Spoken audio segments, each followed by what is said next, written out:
예, 우리 말씀 함께 보겠습니다. 오늘 말씀은 거룩한 예배자라는 제목으로 레위기 7장 우리 1절에서 10절까지 말씀 함께 보겠습니다. 레위기 7장 1절에서 10절까지 말씀 우리 한 절씩 교독하실 때에 살아계신 하나님의 음성을 들으시기를 바랍니다. 1절입니다.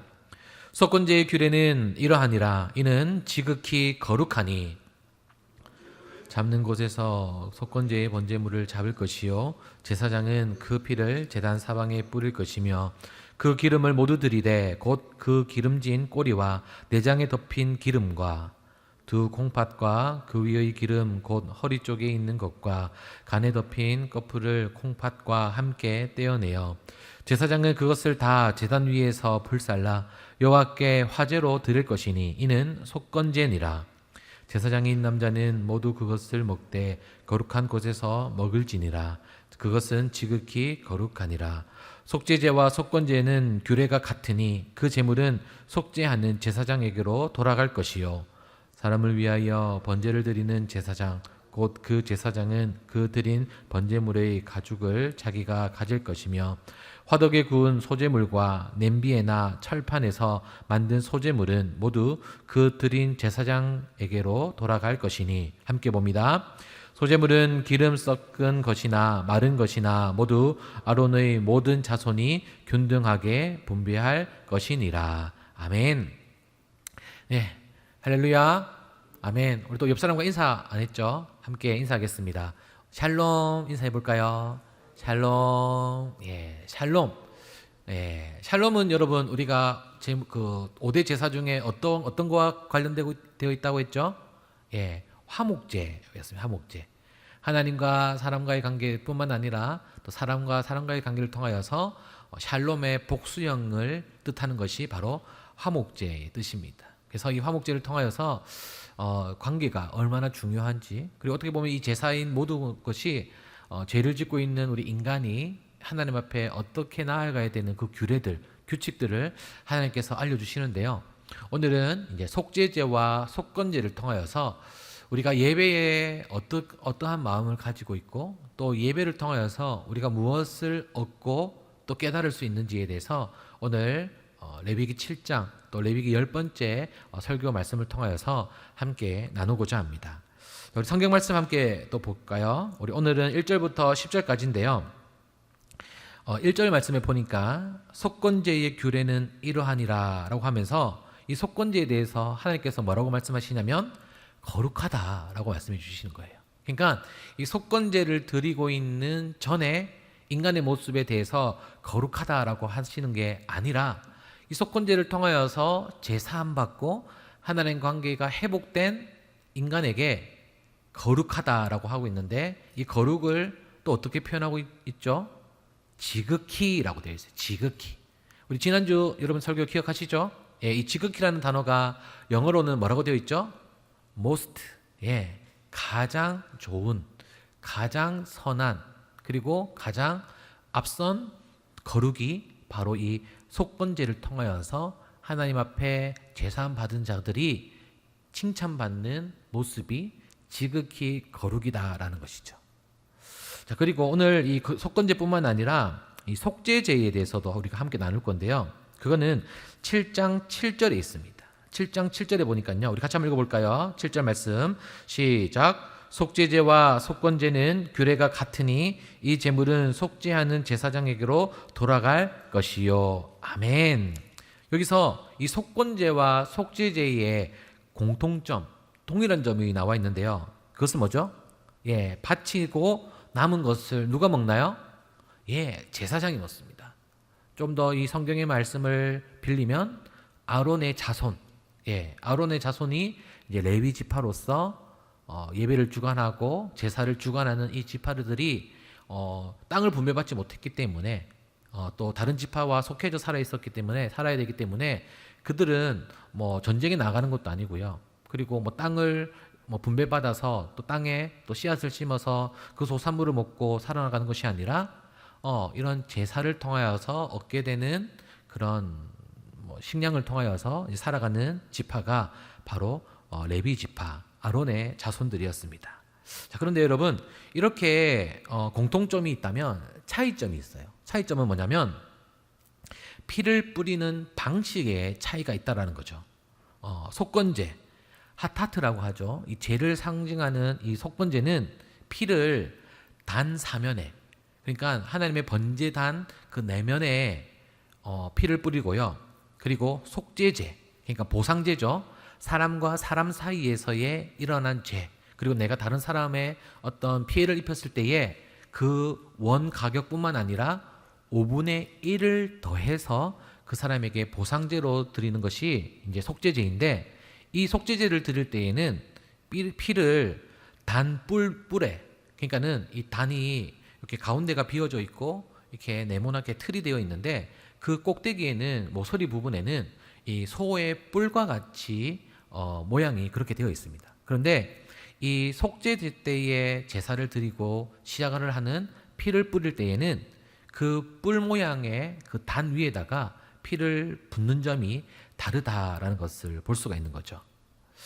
그리고 이 속건제는요, 여러분, 1절에 나와 있는 속건제는 바로 남에게 피해를 입힌 자가 드리는 제사입니다.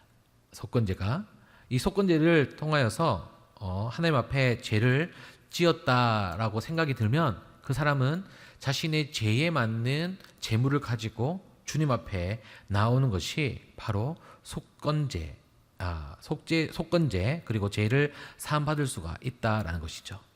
그리고 이 속건제를 하나님께서는 다시 한 번 더 5절과 6절 말씀을 통하여서 거룩하니라고 이야기하시는데 6절 하반절에 있죠.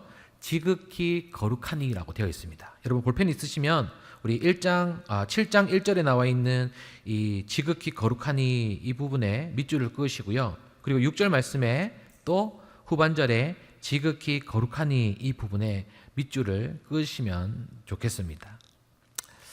여러분 이 시대 때에는 하나님과의 관계뿐만 아니라 이 시대의 이스라엘 백성들은 이웃과의 관계 속에서도 죄를 범하는 것에 대해서 굉장히 예민했어요. 그러니까 예를 들어서 내가 다른 사람에게 100만 원을 빌리면 그 사람에게 얼마를 갚아야 될까요? 예, 지금 우리 말씀에 의하면 100만 원뿐만 아니라 이제 20%, 5분의 1이니까 20%를 더해서 그 사람에게 이제 120만 원을 갚아야 되는 거죠. 그런데 그것을 받는 사람은 그것을 그대로 받아도 뭐 아무런 제재가 되어 있지는 않지만 우리가 신명기의 말씀에 보면 뭐라고 되어 있냐면 동족에게 돈을 빌리거나 어떤 것을 빌리면 그것에 대해서 이자를 받지 말라라고 이야기를 하는 거죠. 예. 그러면 어떻게 되는 거예요? 그 상황이? 예. 내가 당신에게 100만 원을 빌렸는데 성경 말씀해 보니까 레위기 말씀해 보니까 5분의 1을 더해서 주라고 합니다. 그래서 120만 원을 드리는 거예요. 그런데 받는 사람은 아이고 뭐라고 합니까? 신명기 말씀에는 동족에게는 이자를 받지 말라고 했으니까 저는 100만 원만 받겠습니다라고 하는 것이 어때요? 믿음이 있는 것처럼 보입니까? 이 두 사람이 이웃 간의 사랑을 전하고 있는 것 같습니까? 예, 맞죠. 어떻게 해서든 이 사람과의 관계가 자신의 유익을 위해서 살아가는 것이 아니라 하나님의 말씀에 근거해서 그 이자와 원금을 갚는 것을 노력하는 것을 볼 수 있다는 거죠. 그런데 여러분 우리가 살아가는 이 시대는 이게 어떻게 돼 있어요? 조금 반대로 돼 있는 거죠. 반대로. 내가 100만 원을 빌린 사람이 신명기 말씀에 원금만 갚으라고 동족에게 원금만 갚으라고 했으니까 내가 100만 원만 줄게요. 받는 사람이 어떻게 돼요? 뭐라 합니까?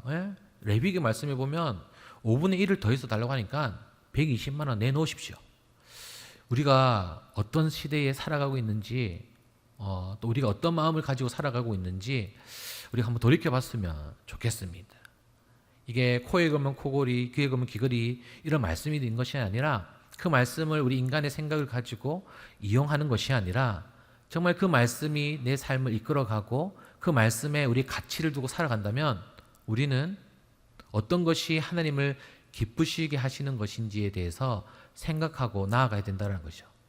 아까 우리가 광고 영상에서도 봤듯이 5월 27일 날은 한국교회에 아마 역사적인 날이 될 것 같다라는 그런 기대감이 있습니다.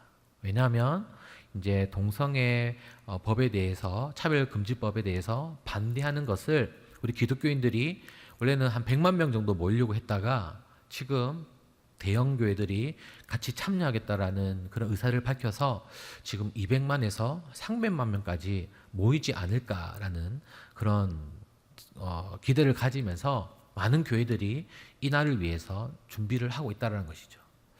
그런데 여러분, 이렇게 모이는 것이 우리가 사회에, 또 한국 사회에, 또 법이 지정되는 데에 사회적으로 선한 영향력을 끼칠 수 있지만, 또 다른 한편으로는 이게 우리 기독교를 바라보는 대중들의 시각에 혹여나 조금 우리가 잘못된 오해를 불러일으킬 수도 있다라는 것을 우리는 명심해야 됩니다. 왜냐하면 이런 200만 명, 300만 명이 이 시청과 광장에 모이는 것이 여러분 예산일이 아니라는 거죠. 저희들 이제 목사님들도 어떻게 이제 차를 대절해서 올라갈까라는 것을 고민하고 있는데, 제일 큰 문제는 조금이라도 다치지 않았으면 좋겠고, 또 멀리 차를 대놓고 몇 시간, 몇십 분을 그 광장의 집회를 위해서 걸어가야 되는 상황인데, 과연 이렇게 성도들이 가는 것이 옳으냐? 그리고 27일이 주일인데 그러면 이제 예배는 어떻게 하냐라는 또 문제가 있는 거죠.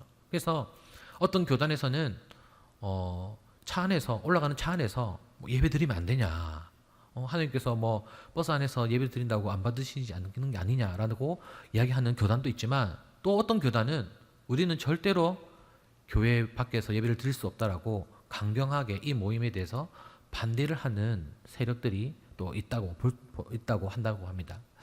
여러분, 뭐가 옳은지 잘 모르겠어요. 저도 가는 것이 맞는지 아니면 여기 있는 것이 맞는지, 그냥 여기에서 유튜브를 통하여서 영상으로 보면 안 되냐라는 생각도 들 수도 있지만, 정말 이 역사적인 이 행사에 가서 정말 눈으로 보고 싶은 마음도 있지만, 또 한편으로는 그렇게 모이는 것이 하나님께서 어떻게 바라보실까라는 생각이 드는 거죠. 여기서 우리 청년들에게 제가 권면하고 싶은 것은 뭐냐면, 뭐 가든지 여기 있든지 그것이 중요한 게 아닌 거예요. 이것을 우리가 왜 해야 되고 우리가 사회에 어떤 영향력을 끼칠지, 그리고 하나님 보시기에 과연 우리의 모습이 어떠할지에 대해서 조금 더 고민하고 신중하게 행동했으면 하는 바람이 제 안에 있습니다. 그런데 이런 갈등들이 지금 뭐 한 번에 이런 집회가 있을 수 있지만, 아까 영상에도 나왔듯이 2년 뒤면은 정말 우리 안에서 우리를 감시하는 세력들이 있을 수도 있고요. 그리고 우리가 자녀들이 교육을 받을 때에, 성교육을 받을 때에 또 다른 성이 있다라고 그렇게 교육을 받을 수 있는 사회가 될 수도 있다라는 것이죠. 제가 이제 산성교회 오기 전에 이제 울산에 사역을 했었는데, 저랑 같이 사역했던 이제 목사님 자녀가 학교에서 이제 성교육을 받았다고 합니다. 그때 이제 울산시가 어떤 시범 학교였냐? 바로 이 성차별법에 대해서 성교육을 받는, 시험 받는 그런 지역이 울산이었어요. 그래서 초등학교 2학년 때 보건 시간에 보건 선생님을 통하여서 어떻게 성교육을 받았냐고 하니까, 남자와 여자가 있는데 또 자신이 나중에 선택할 수 있는 성도 있다라고 그렇게 학교에서 가르치는 것을 듣고 저는 굉장히 충격을 받았어요. 네, 그리고 그것을 거부를 했다. 그리고 그것을 수업을 들어야 되냐 말아야 되냐 고민하는 그런 목사님의 그 이야기를 들으면서 나의 자녀는 어떻게 해야 되냐. 그리고 뭐 학부모 모임을 했는데 엄마가 남자고 아빠가 여자가 나와서 이 모임이 또 이상하게 되는 그런 시대가 정말 몇 년 안 남지 않았을까라는 그런 두려움이 있다라는 것이죠. 여러분, 그럴 때에 분명한 것은 하나님께서 무엇을 원하시고 하나님께서 태초에 우리에게 무엇을 주셨는지에 대해서 깨달아야 된다는 거죠. 분명한 것은 이 성은 하나님께서 우리에게 주셨다는 거죠. 내가 남성을, 여성을 선택하는 것이 아니라, 내가 만나는 사람이 어떠냐에 따라서 남자가 되고 여자가 되는 것이 아니라, 하나님께서 그 성을 나에게 주셨기 때문에 나는 그 성을 따를 수밖에 없다는 거죠. 왜냐하면 생명의 주관자가 누구시죠, 여러분? 하나님이시라는 거죠. 그런 가치관에 대한 생각이 불분명하고 세상 풍조에 따라가다 보면 왜 소수의 인권을 우리가 존중하지 않아? 라고 이야기한다면서 더 크신 하나님의 그 사랑을 알지 못하는 그들이 할 수 있는 그런 미련한 생각이라고 볼 수가 있습니다. 그런데 만일 이 법이 이제 지정이 되고 제가 여기서 이 이야기를 하잖아요. 그러면 이제 저는 여러분들을 볼 수가 없어요. 제가 철컹철컹 할 수도 있다라는 거죠.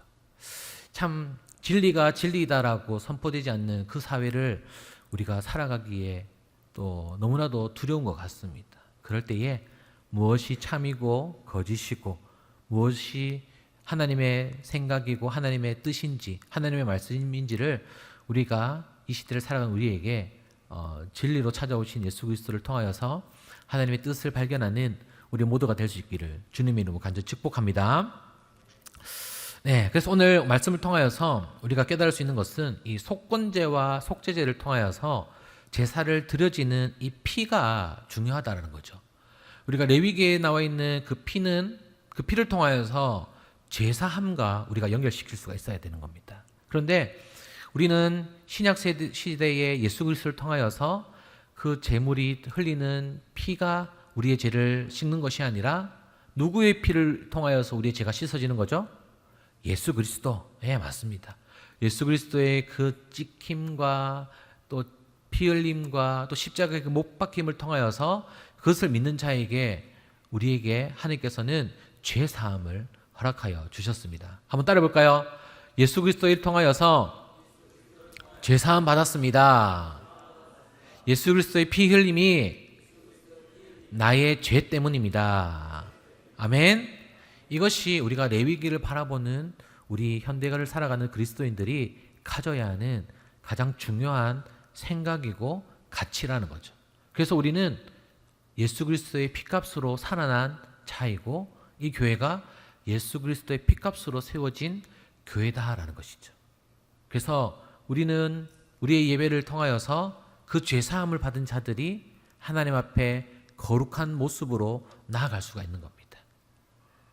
우리 스스로는 거룩해질 수 없다는 것을 너무나도 잘 알고 있습니다.